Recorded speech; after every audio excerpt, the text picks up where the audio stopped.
Let me ask you a question. When was the last time you achieved a goal? Or did you achieve one at all? What did you do after achieving that goal? Too many questions. Let's just stick to one. Okay. What did you do after achieving a goal? Let's assume that recently or maybe in the past, you achieved something you really wanted to achieve. So, for example, this is you. This is something you wanted to achieve, and this was you. And somehow you got here and you achieved this. So, what next? You're on top of the ladder, there's nowhere else for you to go. You won, right? That's that's a way to think. But really, this assumption that you've got nothing else to do is really wrong, because there is a ladder ahead of this which keeps on going, but you just cannot see it yet. And that's really not your fault.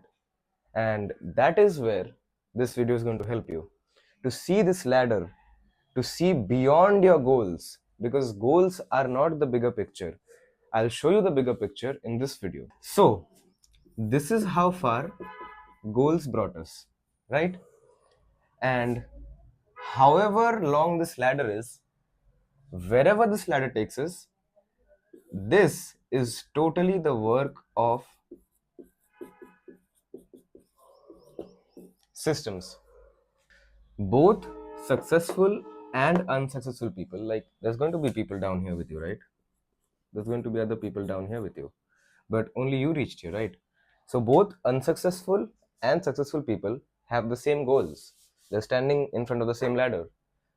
So goals cannot be the differentiating point between this person who achieved the goal and these two people who did not achieve the goal.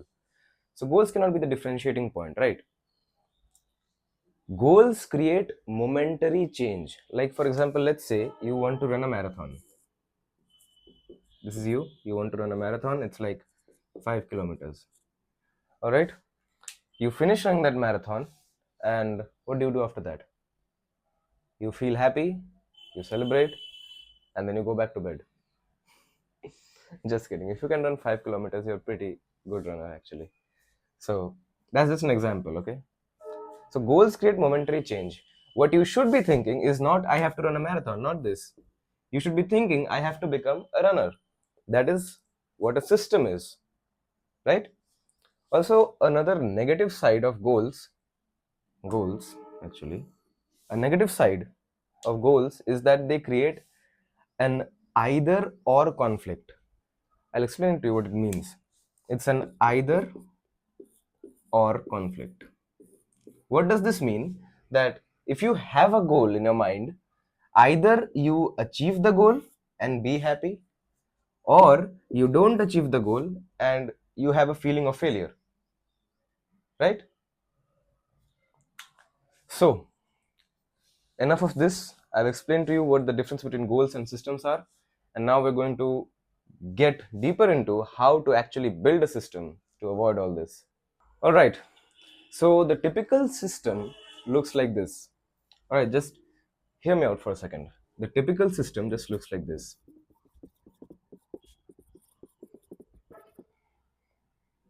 These are the two steps that most people think systems are.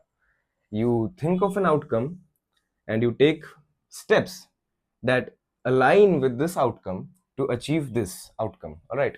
Like, let's first say, for example, this is Ram. Ram wants to join the gym and get jacked.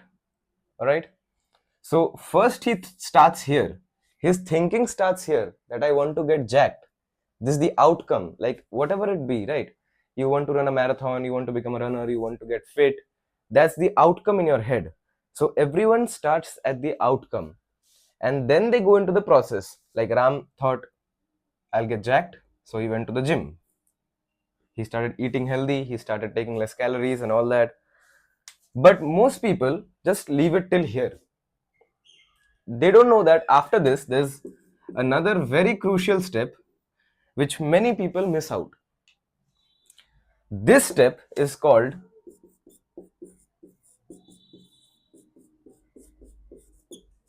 the identity. Why does this matter? I'll have to take a negative example to explain identity to you. I cannot explain identity with a positive example, like not right now, alright? So let's take the example of someone who smokes, right? This is someone who maybe smokes, so let's draw a cigarette, right? This, please, no judgments. This is someone who smokes, right? Now he is trying to quit this. He starts, uh, he stops buying cigarettes. He starts doing healthy stuff. He does everything right. Everyone, whatever everyone says to quit addiction, he starts doing everything. But then this guy goes to a party where he meets other people who are smokers. All right, who are smokers, and these people ask him, "Hey, you want to smoke?" Listen very close. He says, "No, I am trying to quit."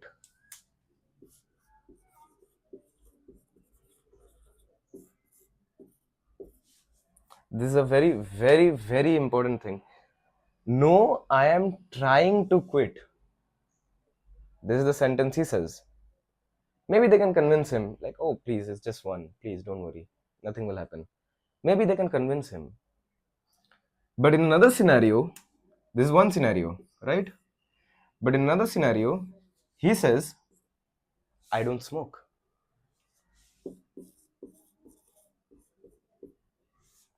There's a very big difference between the two. Here, you are showing yourself as an addict who is trying to quit, but doesn't have the resolve to quit. But here, you're asserting yourself as someone who does not smoke at all. This is the identity shift that you need.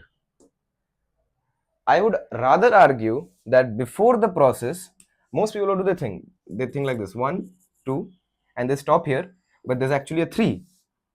I would say that this 3 comes before the 2. So it's actually 3 here, and this is 2. Right? So this is how it should be: 1, 2, 3. Because if you don't change your identity, your process will never be at its full potential. That's the 3-part system, the 3-part layout of a system, right? And I would highly, highly recommend you, whatever outcome you think of. Maybe you want to score well in an examination, maybe you want to, I don't know, maybe you want to do everything, anything at all. Start with the outcome. You're going to automatically start with the outcome. Then you shift your identity that, okay, I'm someone who's going to do this. I will do this. You don't be doubtful of yourself, right? The identity layer is very complex to explain. I gave you a short example. If you can understand from there, it's really good. But in this video, I'll mainly be talking about the process. I'll give you the most short and actionable steps to perfect your process. I'll make a video on identity as well if you want it, of course. But I'll make it regardless. Alright. Today's video is about process. Let me ask you a question. Where does every process start? How does it start actually? With action? I should have made it the other way around. But okay, let's make it like this. Where does action come from? Thoughts? For thoughts, I have an entirely other video which is super viral. I don't know how, but okay. So action taken consistently, very important word, consistently. Action taken consistently becomes the process. What do we call action taken consistently? We call them habits, right? So we're going to talk about how to build the best habits in the easiest way possible. Like, you can choose the habits that align with your process or actually your outcome. Habits that align with outcome. This is the gold mine for you. Whatever you want to achieve, this is going to do it for you. Habits that align with the outcome. How do we build habits? Okay, let's get into that. Habits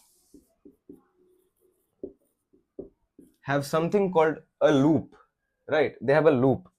The loop is something like this: cue, craving, response,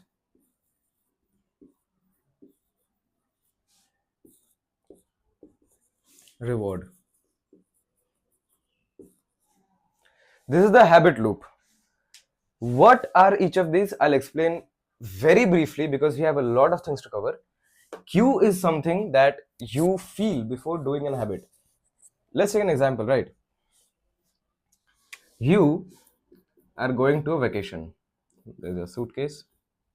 You're going to a vacation, maybe somewhere here, maybe to a beach,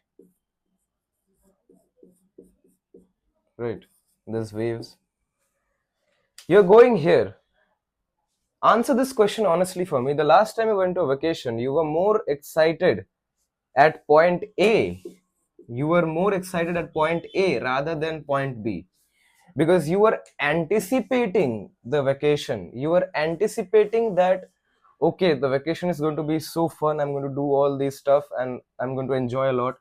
You were more happy here than you were here. Maybe that was not the case for many cases, but if you think really nicely, you'll notice that you are happier here, like happier in the sense that you are more excited here.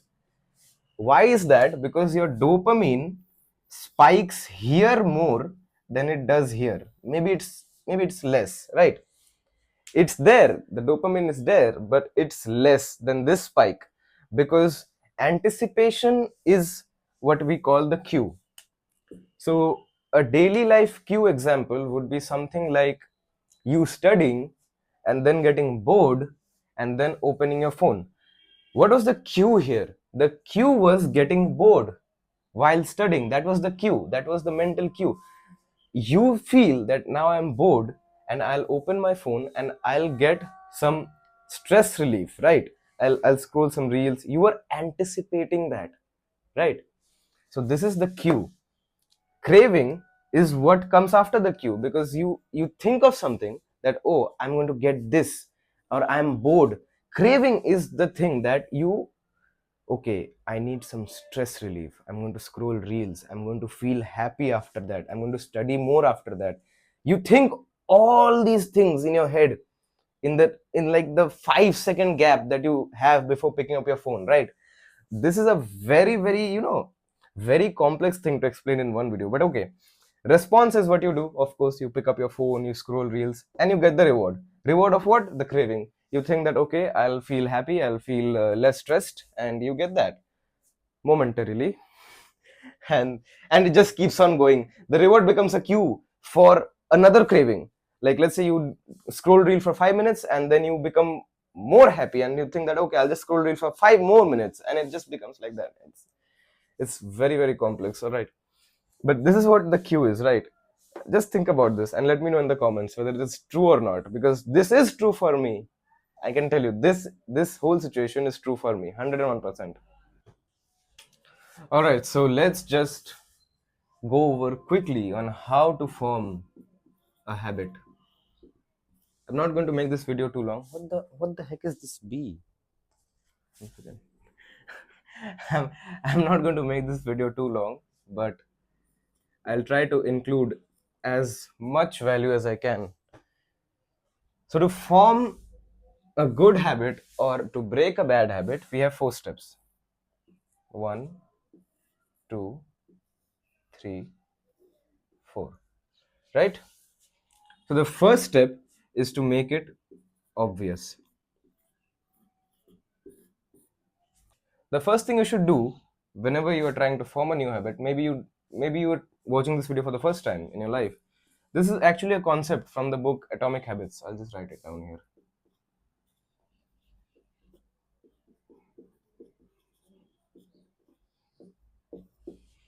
There's actually a concept from this book And maybe you're wondering what to do actually. How do I make it obvious? So the first step is habit scorecard. Now, what is this? This is actually something like this, right? You wake up, you take a piece of paper, and when you start your day, you start noting down everything. Like, okay, 7 p.m. I did this. Okay, I did this at 8:30 p.m. Maybe at 9 p.m. 9 sorry a.m. I said p.m. Ignore that. So you write it down like this. Like, okay, maybe I had breakfast at 9 a.m. Maybe I scrolled reels at 10 a.m. I studied at 12 a.m. You write the whole thing down. Write the whole day down. We are not trying to change anything here. We are just trying to observe.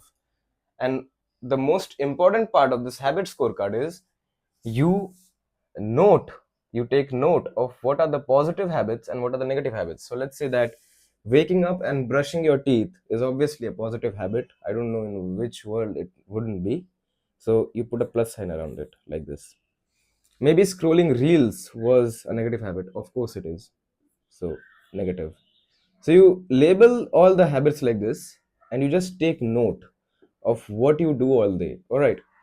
So that's the habit scorecard. So you know what you're doing.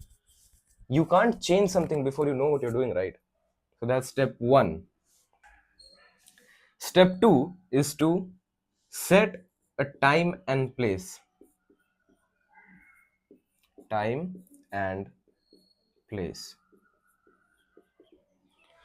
Time and place are very important, two very important things to form a new habit, because let's assume this. Let's take an example. I don't want to sound too educative. Let's take an example, right? You go to the gym, the classic example. The gym is a place, and you go to the gym at maybe 5 p.m. I go at 5 p.m. Place, gym. See? See how it's connected? Time and place form a habit which you will perform at a specific time and place. For example, there is this format. I will habit at time in location. This is the format, right? So whenever you want to create a new habit, you use this format, that I will do this habit at this time and this location. And you can get even more specific with this. The more specific you can get with this, the better. That's one thing. Let's say it's really not easy for you to set a time and place because maybe you're a busy person, right? So for that, we have something called habit stacking. What is habit stacking? Example, right? Examples. Where's one second? Example. You wake up at 7 a.m. and brush your teeth, right?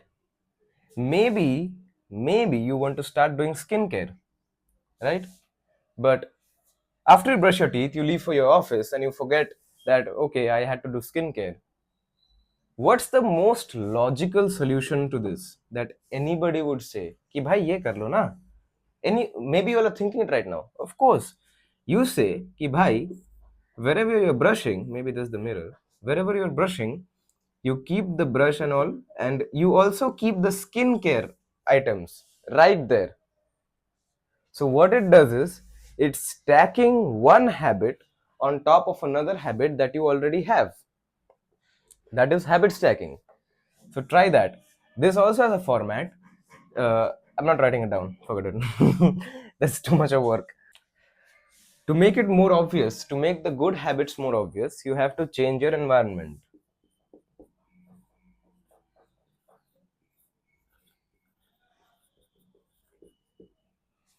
This is the fourth step actually. This is the fourth step to making the habit very obvious, right? The environment. How do you change your environment? You make the, remember that loop I made? Cue, craving, and all that. Remember it like this, right? Like see, C R reward and Q. Remember it like this, alright? So the Q is something which makes you crave something, right? So environment changing can be done by make Q's visible. How do we do that? Let's assume you're trying to drink 5 liters. I don't know why you drink 5 liters of water a day, but maybe you're a big guy, right? Maybe you're like 6'5" or something. I don't know. 5 liters. I think 5 liters will be very unhealthy actually. let's just let's just 3 liters. 3 liters. All right. So 3 liters of water you're trying to drink a day. Right now you don't drink a lot of water at all. So what would be the logical solution to this? The logical solution to this will be to keep more water bottles around the place you generally are in your home. That is what makes the queues more visible. Having more water bottles. Maybe you're trying to lose weight. So remove the queues from your environment, like remove the queues of chips or junk food from your environment. Like if you have them lying around in your fridge or in your room, if you have, just remove all the negative cues and keep adding the positive cues. Positive cues are more visible when you yourself make them more visible. You cannot just expect your environment to be a messy place and you can build any habit that you want. Your environment matters a lot actually. So that is the 4 steps. Make cues visible. Actually, this has to be more specific. For good habits. Make cues visible for good habits and make cues invisible for bad habits, because you see, right, every habit starts with a cue. So if you just remove this, if you just remove this part entirely, this whole chain is broken. You never reach the craving at all, you never reach anything at all.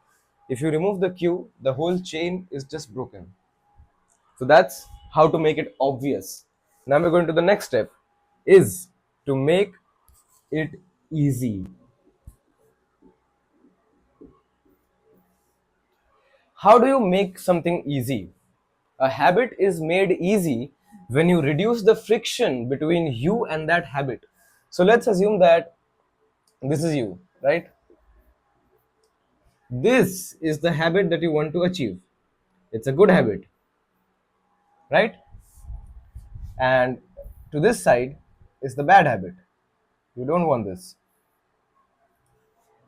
So what most people mistake, or what is human nature actually, is that they think they have to take a very big leap from here. They have to take a very big leap, have to make a very massive improvement in a very short amount of time to reach this good habit, which is actually not the case. If you just take one step a day and reach here, right? Why did you get shorter? Yeah, you just take one step a day and you reach here, rather than just running towards this. You're further ahead. There's a graph actually, I'll show you the graph. The graph looks something like this: results and time. So let's assume that you get 1% better every day, right? This is the 1% mark, and you get 1% better every day, rather than taking a gigantic leap and thinking that I'll achieve this in one go. You take 1% improvement every single day. So the graph looks something like this, right? And at the end of the year, you've made around 37.38% improvement, because 1.01 to the power 365 is around this. And now if you had made 1% of decline every single day, thinking that, oh, I have to make a very big leap from here to here, I have to do it at one go, you started increasing the friction between this. I'll talk about this. increasing the friction between habits is something like this, right? You are standing here, wait, you're standing here, and you put a very big wall in front of this habit. You think I have to cross this wall to reach here.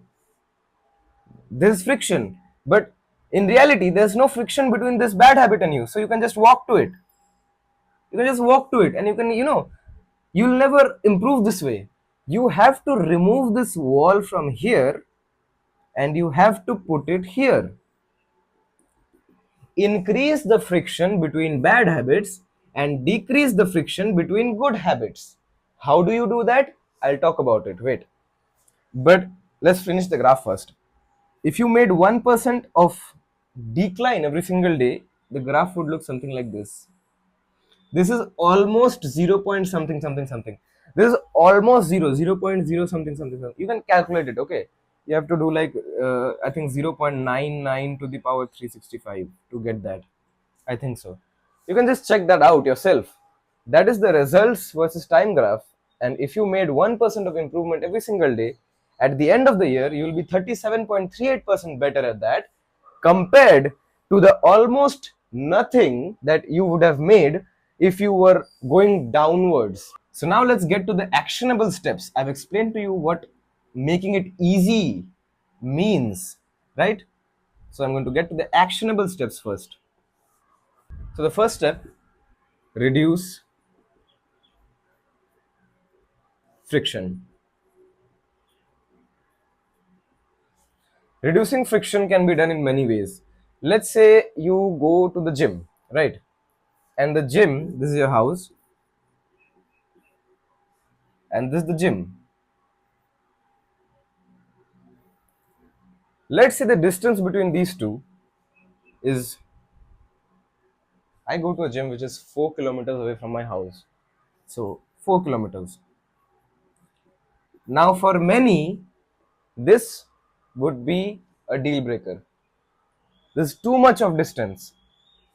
So what someone normal should do is pick a gym that is closer, maybe 1 kilometer from their house. See what just happened? You reduce the friction from this much to this much. That is going to make it a lot easier for you to get up from your bed and walk here, or maybe just go here, right? So that is the first step, reducing friction. The second step is priming the environment.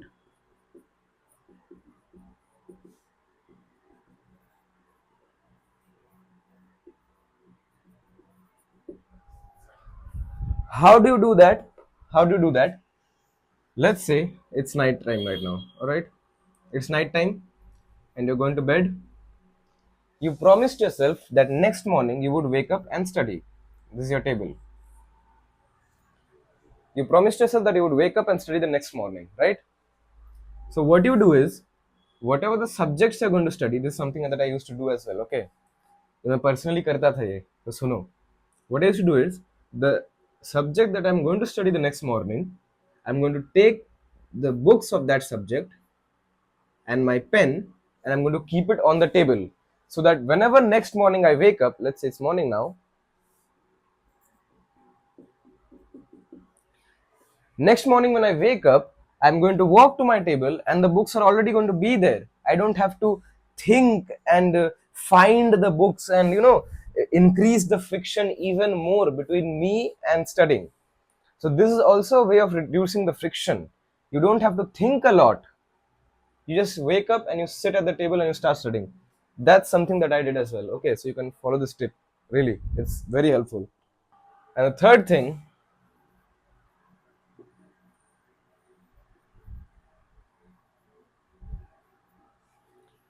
the 2 minute rule. 2 minute rule is from when you're procrastinating, right? So let's say you want to study, but who wants to study actually? No one wants to study, right? So what you do is, you set a timer. This is the clock. You set a timer for just 2 minutes. You set this timer and you study for 2 minutes. Take note. When this timer finishes, when this timer reaches 0, you stop studying immediately. You do not study beyond this timer. You take a short break again. Let's say you studied for 2 minutes. You take a 1 minute break, or maybe even a 2 minute break, and then you start the timer again. But this time for 4 minutes. This is not actually the 2 minute rule everyone talks about, but this is an improvement that I have made. So listen close. Now you study for 4 minutes, maybe, right?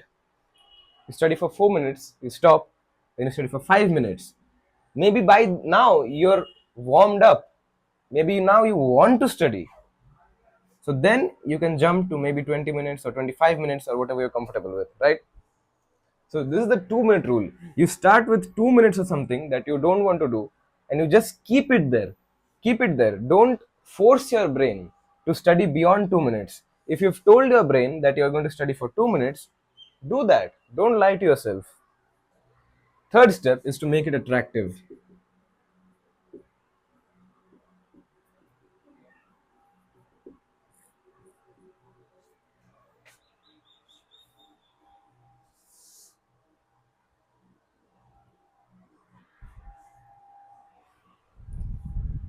You remember that example that I gave you of going to the beach but feeling more excited before going to the beach? You remember that example that I gave you? This is the same thing, dopamine. Uh, Sorry.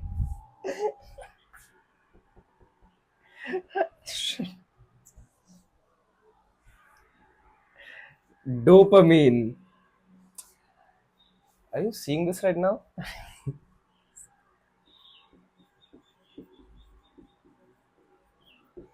Dopamine. First try.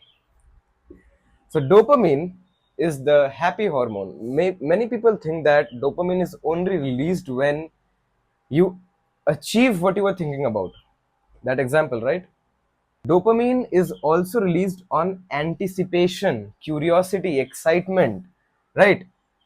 Dopamine is not only released when you get something that you were thinking of getting, it's released in anticipation.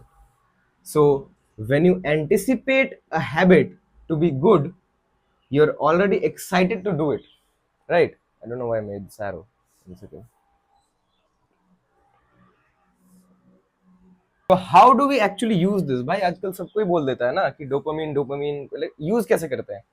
I'll tell the easiest way to use this. Okay, let's say कि तुम हर शाम 4 बजे से 5 बजे कुछ करते हो. Like let's say you watch series, right?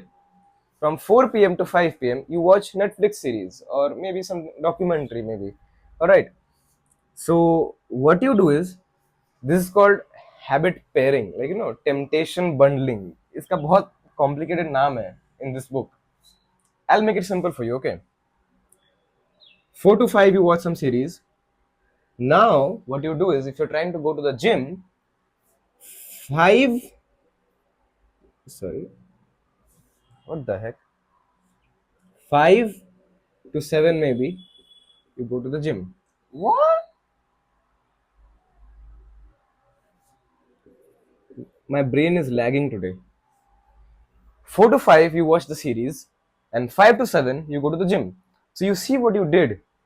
You paired the unpleasant experience of going to the gym with the pleasant experience of watching the series. So when you finish watching the series, so listen to this like this, okay? Even if you don't want to do this, you are going to do this, which will make you happy, and you can automatically move to this. You can think that, okay, man, bhai, maine to series dekhi li, chalo gym chal jate hain.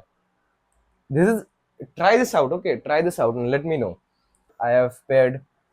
There's this time when I used to watch a lot of YouTube, and what I did was, I took that time and I cut it in half. Like, I used to watch YouTube from maybe 5 to 6 p.m., right? So what I did was, I took that time and I cut it in half. I did from 5:30 to 6, right? And what I did was, I took this time, like whenever I finished watching YouTube, I would just go and solve some questions, right? So what this did was it gave me a short time of pleasure followed by work.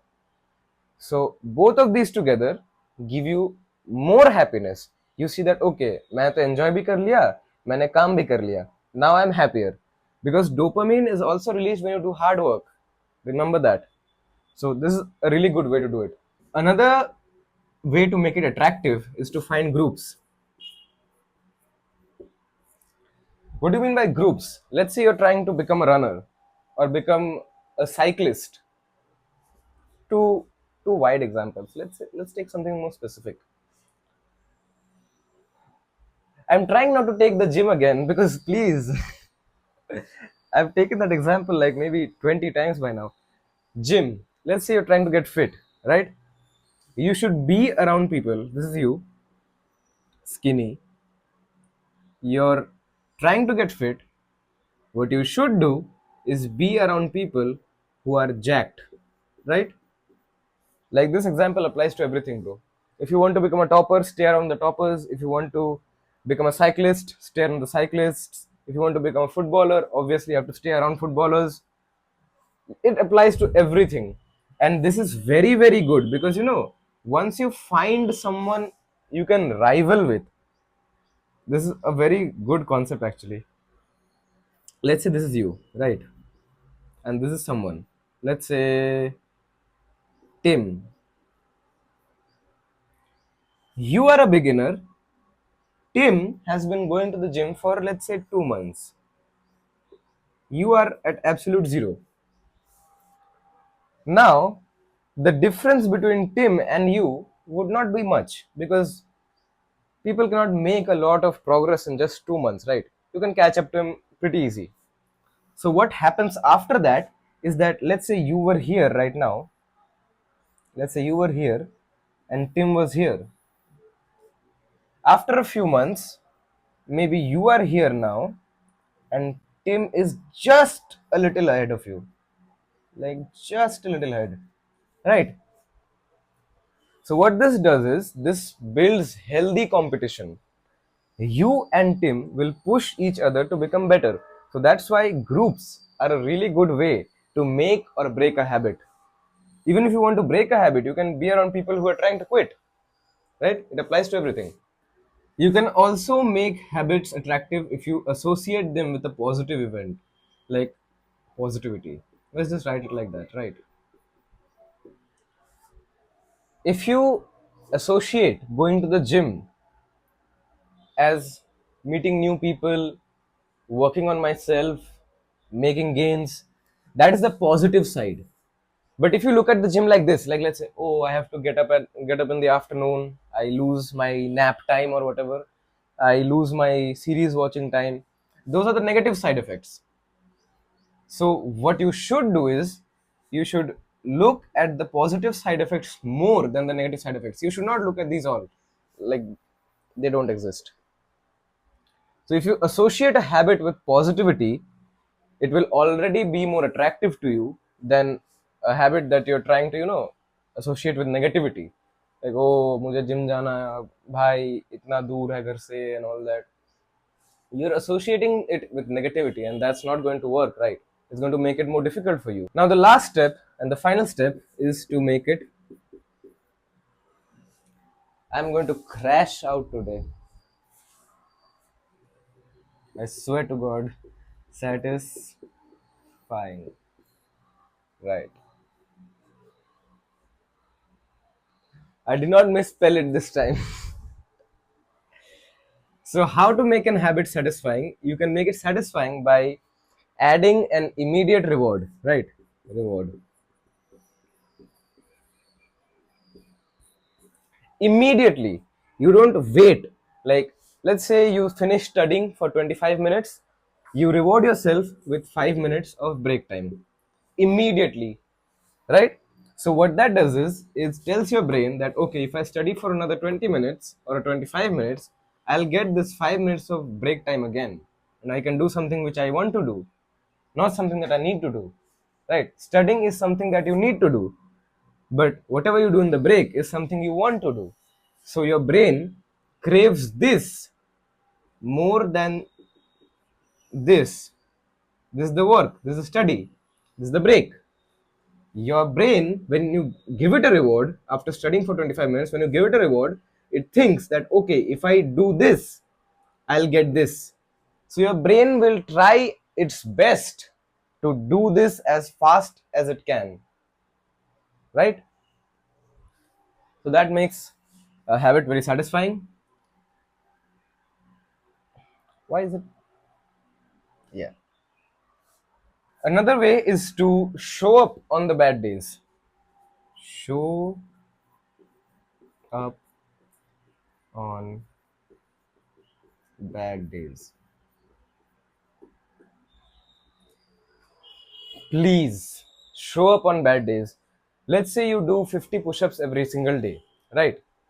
And you're thinking that, okay, maybe today I'm not feeling that well, I cannot do 50 push-ups today. 50 every single day. Let's say your week goes like this, right? Let's take a very good example of this. 50, 50, 50. And let's say this Monday, Tuesday, Wednesday, Thursday. Let's say you don't feel very well on Thursday. Let's say you're not motivated. You think that, okay, I'll skip it for today. But that is a very bad thing. You're breaking the cycle, you're breaking consistency. Rather than skipping it entirely, what you can do is you can just do 10, right? So that keeps the cycle going, that keeps the graph unbroken. Even if the graph is going like this 50, this 10, even if the graph went like this, whatever you, even if you fall here for a few days, doesn't really matter. You're consistent, the graph is consistent, right? So breaking consistency due to bad days is a very bad idea actually. Even if you're having a bad day, please just be consistent. Do 5, do 15, whatever. Just do it, right? So the second step is to track your habits. Visual progress. Let me make an eye really quick.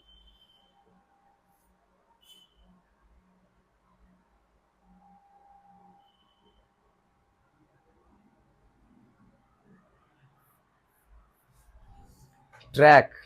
The I is for visual progress, right? Because when you see your habits stacking up, like app रहता है, एक app रहता है phone पे, I think I am forgetting the name, but you can create your habits there, and it has this little check boxes, like ऐसे ना छोटे छोटे टिक मार्क रहते हैं उसमें सारे हैबिट्स के लिए ऐसे करके, ठीक है? और उसमें तुम ऐसे करके ना फिल कर सकते हो उसको, एंड व्हेन यू सी ना, तुम्हें जब दिखेगा ना तुम्हें पता चलेगा. I can not explain this feeling to you right here, but when you see those tick marks stacking up day after day, you will feel good. तुम्हें अच्छा लगेगा because you are seeing this, like seeing the consistency of yourself. What happens wrong is most people who quit their habits do not see progress. That's why they quit the habit. To see progress in a more uh, visual form is to use these tracking apps, or use whatever you want to track. Let's say you want to use something else. Let's say you don't want to use an app. Let's say you take this, ऐसे ऐसे glass पे ऐसे वो pin रहते हैं ना, ऐसे करके ऐसे घूमने वाले पिन ऐसे करके ऐसे पिन रहते हैं ना. So let's say you did 10 push-ups, and for every 10 push-ups you do, you remove this pin. One pin is 10 push-ups. So you do 10 push-ups and you remove a pin. You do 10 push-ups, you remove a pin. So that's visual progress. That motivates you more. Trust me, try this, okay? Like, this is something I've personally used for years. I've used this for 3 years maybe. I've used this from class 10, 11, 12. Yeah, 3 years. I'm using this for 3 years. It's a very, very strong method to make your habit satisfying.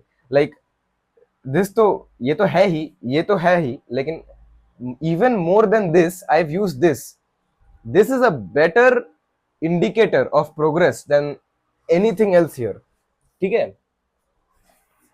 So another thing is accountability partners.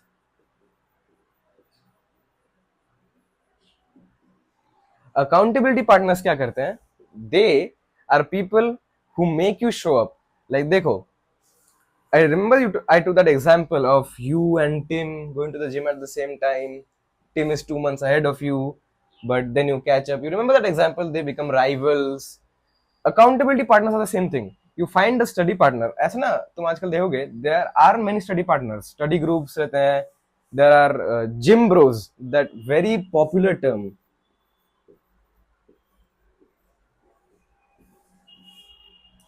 What is this actually? This is this. यही है. Gym bros are accountability partners, right? When you don't show up to the gym, your gym bro is a good gym bro will actually call you. Where are you, bro? We have chest today, we have legs today, we have back today. He'll call you, he'll make you accountable for yourself. You will be more consistent if you have an accountability partner who is going to be on your ass. Uh, Not literally. So, try to find a friend who is chasing the same goal as you and try to be each other's accountability partner. This goes both ways. Okay, you cannot just expect someone to be your accountability partner while not doing the same thing for them. So yeah, all right, so this is what we have learned in today's video. I've talked about the process in this video, and if you want me to make a video on the identity topic, I'll make it. Trust me, I'll make it. Just let me know in the comments. All right, and you can take a screenshot if you want. Just take a screenshot.